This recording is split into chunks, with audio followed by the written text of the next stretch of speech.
오늘 사무엘상 9장의 내용은 왕을 세워달라고 했던 그 이스라엘 백성들의 그 요구를 하나님께서 들으시고 이스라엘의 초대 왕으로 사울을 세우시게 되죠.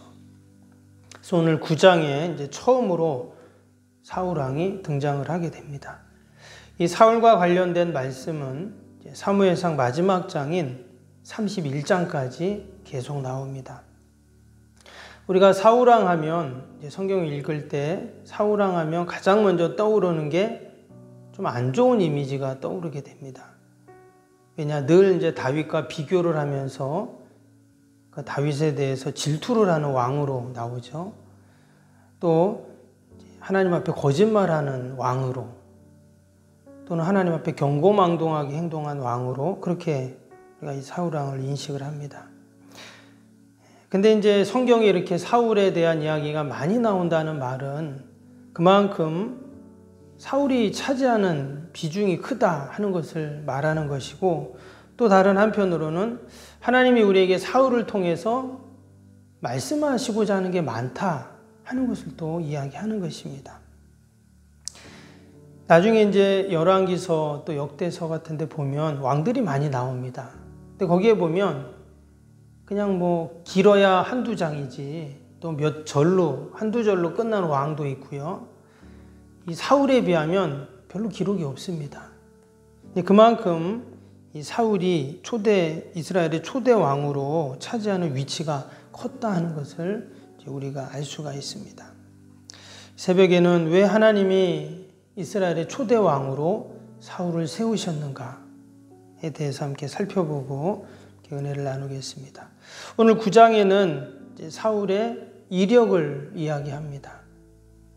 특이한 것은 그의 이력을 두 가지로 구분할 수 있는데요. 하나는 육적인 이력과 영적인 이력으로 구분할 수 있습니다. 첫 번째 사울의 육적인 이력을 보면 1절에 이렇게 시작이 되죠. 베냐민 지파에 기스라 이름하는 유력한 사람이 있으니 그는 아비엘의 아들이요 스롤의 손자요 백고랏의 증손이요 아비야의 현손이며 베냐민 사람이더라. 이 베냐민 지파의 기스라는 사람이 이 사울의 아버지였는데, 즉 지금 사울의 그 조상들을 쭉 언급을 했습니다. 그러면서 그가 어디 지파라고 했냐면 베냐민 지파에 속했다, 이렇게 이어지는 말씀에 기록을 하고 있죠. 2절에 보니까 기스의 아들이 있으니 그의 이름은 사울이요 그랬습니다. 이 베냐민 지파는 우리가 아는 것처럼 이스라엘의 12지파 가운데 가장 작은 지파입니다. 또 그 라헬의 아들이었죠. 야곱의 막내 아들이요 베냐민인데, 이 베냐민 지파는 가장 작은 그런 지파인데, 뒤에 보면 21절에 사울이 이런 고백을 합니다. 21절 밑에 한번 보시면 사울이 대답하여 이르되 나는 이스라엘 지파의 가장 작은 지파 베냐민 사람이 아니니까 또 나의 가족은 베냐민 지파 모든 가족 중에 가장 미약하지 아니하나이까 당신이 어찌하여 내게 이같이 말씀하시나이까니. 사무엘 선지자가 사울에게 장차 왕이 될 것이다, 이제 이런 얘기를 하니까 사울이 지금 대답한 겁니다. 나는 가장 작은 지파 사람인데 내가 어떻게 왕이 될 수 있습니까? 이렇게 지금 얘기를 하고 있어요. 근데 왜 사울이 왜 자신이 가장 작은 지파다 이런 말을 했을까요? 우리가 이제 사사기는 읽진 않았는데 사사기 마지막 부분에 보면 19장 20장에 보면 어떤 사건이 있냐면 이 베냐민 지파와 이스라엘의 11지파가 같이 전쟁을 하는 내용이 나옵니다. 왜 전쟁을 했냐? 그 레위인의 한 첩이, 그 레위인이 그 베냐민 지파의 지경을 지나가다가 길보아산이라는 곳을 기브아라는 곳을 지나가다가 어떤 일이 생기냐면 그 베냐민 사람들이 이 레위인의 첩을 겁탈을 합니다. 그래서 다음날 이 레위인 첩이 죽게 되죠. 그 레위인이 그것이 너무나 억울하고 원통하고 극악무도할 죄를 지었던 그들을 가만둬선 안 되겠다 해가지고 어떻게 했냐면 그 죽은 시신을 토막을 내서 그 이스라엘 각 지파에 보내게 됩니다. 사실 그것도 맞는 게 아니죠. 결국 모든 지파 사람들이 격분을 하고 이 베냐민 지파 가만히 두면 안 된다. 그래갖고 그 사람들을 이제 버려야 된다 해서 베냐민 지파에 얘기를 하죠. 그 나쁜 짓 한 사람들을 벌을 줘야 된다 하면서 좀 내달라고 하니까 베냐민 지파에서 주질 않습니다. 결국 그래서 이제 전쟁을 하게 되고 그때 당시 베냐민 지파 25,000명의 장정이 죽고 나머지 많은 가축도 또 여자들도 다 죽게 됩니다. 그리고 한 600명 정도 베냐민 지파 사람들이 남아서 도망을 다니게 되는데 결국 그들이 베냐민 지파의 사람들이 그때부터 이제 인원수가 줄은 거죠. 때문에 이 베냐민 사람들은 늘 어떤 생각을 하고 있냐? 그 다른 지파에게 이제 손가락질을 당하게 되죠. 그리고 자신들도 조상들의 죄를 회개하면서 그 명맥을 이어가는 지파가 바로 이 베냐민 지파입니다.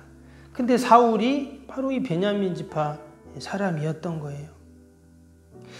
근데 희한한 것은 뭐냐면 오늘 1절을 다시 보시면 그 베냐민 지파의 기스라는 사람이 유력한 사람이었다 이렇게 지금 기록을 하고 있어요.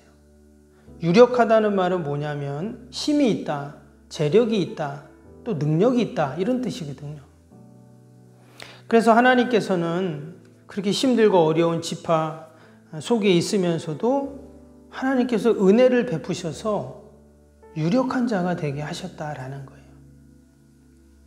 그리고는 그 집안 사람 가운데 이스라엘의 초대 왕인 사울이라는 인물을 이제 만들게 되는 것이죠. 당연히 사울은 그 유력한 아버지 덕분에 어린 시절 좋은 환경에서 자랐을 것입니다. 우리가 이 모습을 보면서 가장 작은 지파, 연약하고 힘이 없는 지파였지만 그러나 하나님은 여전히 은혜를 베푸셔서 유력한 자가 되게 하시고 또 이스라엘의 초대 왕으로 세우시는 그런 은혜를 베푸시는 줄로 믿습니다. 비록 그의 조상들은 그런 잘못을 저지르고 그런 죄가 있지만 그러나 하나님께서는 그의 자녀손들에게 이러한 또 은혜를 베푸셨다는 것을 우리가 보게 됩니다. 이어지는 또 2절에 보니까 사울의 외모를 얘기하고 있죠. 2절 보시면 기스에게 아들이 있으니 그의 이름은 사울이요 준수한 소년이라 이스라엘 자손 중에 그보다 더 준수한 자가 없고 키는 모든 백성보다 어깨 위만큼 더 컸더라. 여기 보면 이 사울이 준수했다 이렇게 지금 얘기를 합니다. 그만큼 외모가 출중했다 이 말이죠. 키도 아주 컸다고 이렇게 나오는데 여러분 고대 사회의 남자들은 키가 크고 또 이렇게 힘이 세면 어때요? 최고의 노동력이고 전투력이죠. 그래서 골리앗이 이제 블레셋의 장군인데 블레셋에 골리앗이 있었다면 이스라엘은 사울이 있었습니다. 그만큼 이 사울은 아주 외모도 그렇고 초대 왕으로서 손색이 없는 그러한 사람이었다 하는 것을 알 수 있습니다. 뿐만 아니라 그는 아까 우리 21절 잠시 읽었지만 외모뿐만 아니라 속사람도 아주 준수한 사람이었습니다. 내가 가장 작은 지파 사람이고 또 우리 집안도 우리 가족도 가장 미약한데 어떻게 내가 이스라엘의 왕이 될 수 있습니까? 이 겸손한 것이죠. 하나님이 자신을 선택했다라는 것 어찌 보면 교만할 수 있잖아요. 역시 나를 알아보는구나 이러면서 교만할 수 있는데 그는 자신이 가장 작고 미약하다 이야기를 하면서 자신을 낮추는 모습을 보게 됩니다. 하나님께서는 이처럼 겸손한 사울을 택하시고 그를 이스라엘의 초대 왕으로 세우시게 되는 거죠. 뿐만 아니라 이제 그 3절에서 5절 내용을 보면 그 아버지가 암나기들을 잊어버려서 사울에게 좀 찾아봐라. 사원 한 명 데려가서 좀 찾아봐라. 이런 말씀들이 내용이 나오죠. 그런데 하루 종일 찾았는데 못 찾았죠.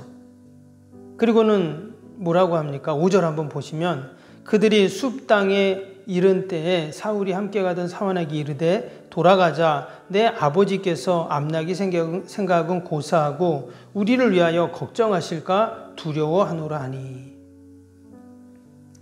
당연히 아버지가 걱정하겠죠. 나가는데 돌아오질 않으니까.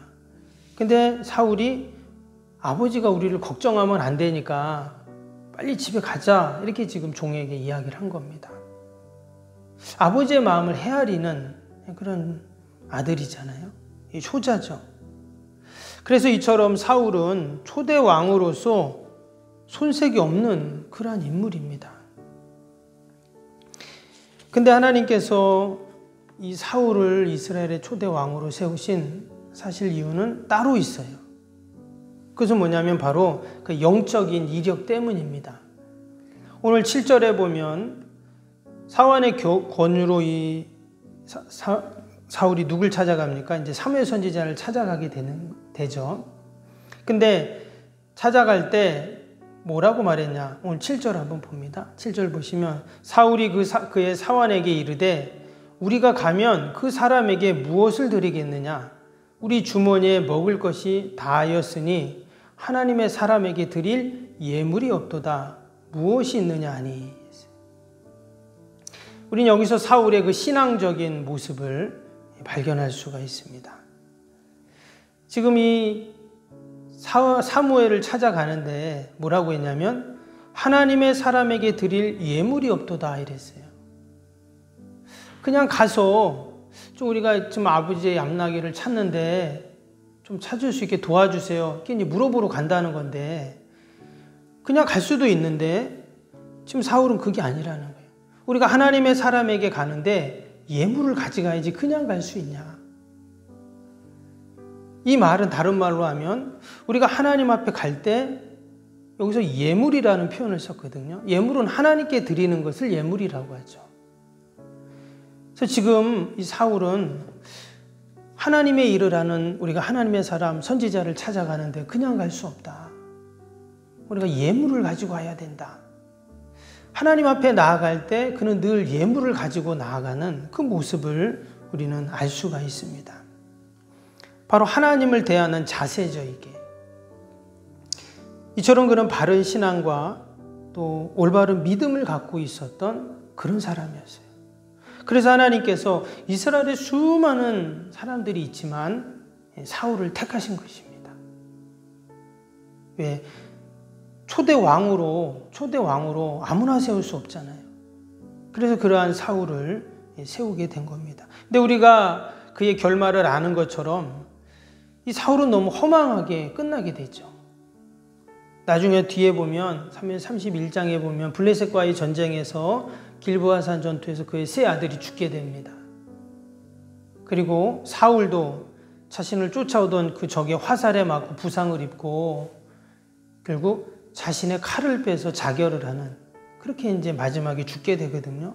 스스로 목숨을 끊은 거죠. 그래서 결국 이 사울의 가문은 그렇게 사울의 왕조는 이제 사라지게 됩니다. 그리고 그 다음 이제 다윗이 그 자리를 채우게 되죠. 사울이 처음에 왕이 될 때, 세워질 때 너무나 그는 귀한 모습이었습니다. 근데 그가 점점점 시간이 가면서 변질이 되죠. 너무나 안타까운 그런 모습으로 마지막 최후를 맞이하게 되는데 그가 하나님의 말씀을 잊고 자신의 생각, 자신의 감정, 자신의 유익을 따라 움직이게 되니까 결국 그런 비참한 마지막을 맞이하게 되었습니다. 우리가 이 사울의 모습을 보면서 우리의 신앙과 또 우리의 모습을 돌아봐야 할 줄로 믿습니다. 서두에 말씀드린 것처럼 왜 이렇게 사울을 많이 기록했는가?